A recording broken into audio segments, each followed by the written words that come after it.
Hi everyone, this is Mel Gabby and welcome to this video on owning your story, the power of self-acceptance. So if you've been following the journey of the 30-day program and done any of the videos, one of the things that is really important to get to at some stage is thinking about your own story and how we look at our lives and our own experiences of ups and downs, what's been great and what hasn't been great. So if you struggle with anything that has happened to you in the past and you still feel like you're carrying memories or difficulties of those times and you're still healing, this will help you to consider that even more and how you can approach that. Okay, so the card that we use with that is the moon. Just checking you've got the vision. That's a tendency. So the moon is like the sun is shines a light on everything, and the moon is pretty much what we can't see. Okay, so it asks us to explore the hidden truths, embrace our shadows, and honor our journey. It calls us to make peace with all that we've been and all that we are and all that we're becoming. So this is about radical self-acceptance. Your story, every triumph, every mistake, every messy middle is part of your power. The moon reminds us that we hide from ourselves.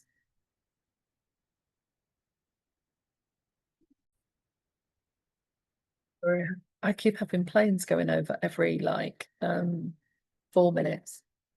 So this is about radical self-acceptance. So the moon reminds us that we hide from ourselves often holds the key to our healing.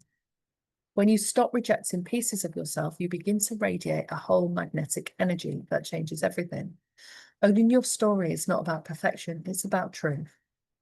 Owning your story is about not waiting until you've fully healed or are ready.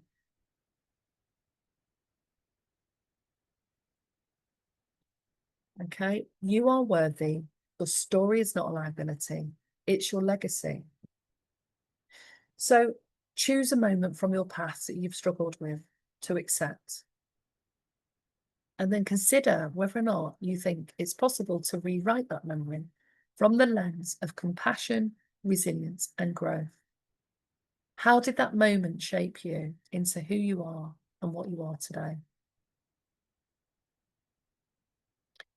So the moon is what asks us to explore our hidden truths, embrace our shadows, and honor our journey, making peace with all that we've been and all that we are and all that we're becoming. So the affirmation for that is, my story is sacred. I own every chapter with love and courage. So I've got some journal prompts with this, and I'm going to talk a little bit about why this is important to do. And before I do that, I'll share with you what the book and the song is that's recommended to go with this, because the idea of owning your story is quite a big one. So the book is Untamed by Glennon Doyle, a bold and beautiful memoir about claiming your truth, letting go of people-pleasing, and embracing the fullness of your messy, magnificent self. And the song is This Is Me by Keela Settle. So consider your story and think about what parts of your story are you proud of? Okay, what parts have you rejected or hidden and why? So that's the kind of stuff that goes in the shadow. How has your story shaped the person that you are today? How would you, like if you had to write your story, how would you write your story? What elements of your story, of your whole life, would you look at? Because sometimes when I'm working with clients, we start looking at the themes or the patterns that have emerged through your story. What would self-acceptance look like in your daily life? And how could that story help others? So I had a client a few years ago who they were going through a lot of issues at work and also was experiencing burnout. And they'd had some really difficult experiences in their early years of when they went to college. And some of the things that happened around that time was still part of their consciousness. And sometimes when we look back at particular times in our life, it can evoke feelings of shame and guilt and even a distorted version of events, especially if we've experienced depression. We know in psychology that our memory of the event isn't always accurate. And so we really need to sort of wonder that. And we can also carry those feelings for a long time about how we felt about the events that happened at the time. But shame and guilt is often part of the shadow. It's often hidden. We don't want to tell people about these things. So we can't necessarily change what happened in the past, or even go back and erase it. But we can use our mind and our visualization tools in some way. And there is a process in NLP called the rewind technique, and it uses the idea of timelines and going back in your mind to those periods of time and having a look at what are the aspects of that you find difficult, that were messy, that were difficult, that led to you feeling bad in some way. And then what did you learn about yourself from that time? We need to bring that learning forward. And then how can you come to terms with any of the shame or guilt or anything that happened at that time? Because you're not meant to carry it for years. You're meant to learn from it and then move on from that. And some people can even get to the phase of, say you've wrote down your whole story in a book, like a manuscript for a play. Then you can rewrite your manuscript. You can literally rewrite the story and make up new scenes about what happened. So if you felt a lot of depression or things went on and people were mean to you, or certain things happened, you can change the outcome, and you can even imagine that those events didn't even take place. And we're not denying and dismissing and spiritual bypassing the stories, because initially you've got to accept the feelings that come with that and then work on processes to help clear any of the pain and trauma associated with it. But we can start to restore it. But we can also have a look at what did we learn and what does that tell us about people or ourselves. So this is just really about introducing you to the idea of how you can rewrite a memory, a story, through the lens of compassion, resilience, and growth. So, for example, when my kids were young, one was in and out of hospital the other, all the time, and the other boy was diagnosed with diabetes when he was about 4. And hopefully you can hear, we've got planes going over. And it was a very painful time watching your kids being sick and not knowing what's wrong with them, or having to try and administer injections and do their bloods and now monitoring food. And it basically interferes with your life just operating in the way that most people's do every day.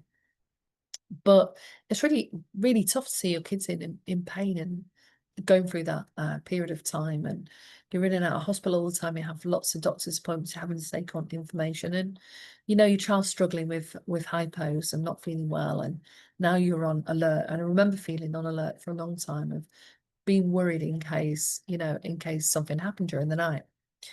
So there's no real way of rewriting that story. And at the same time, I have seen therapists and gone through some of the pain that I felt about what I witnessed and what we experienced as a family. And some of the mistakes I made at that time as well, and what I could have done differently, because sometimes we carry regret, about certain situations.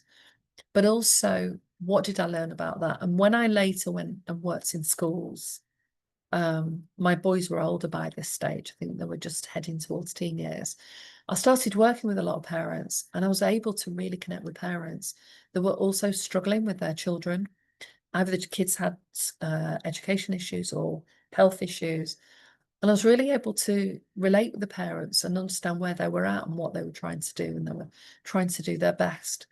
And even the micro details of, say, like dyspraxia and dyslexia, of the strain that puts on the child and how that impacts their capacity to learn, but also how they feel and how that generates, low self-esteem underneath when they're struggling in school, or the dyspraxia, of how everyday things like, tiny shoelaces or carrying a plate, or, and they can drop things and spill things and don't have that hand-eye coordination, and how you have to try and explain those things to teachers who don't get it, who may not have that knowledge and that experience. So that became something I was able to really have some compassion for the parents that I came into contact with.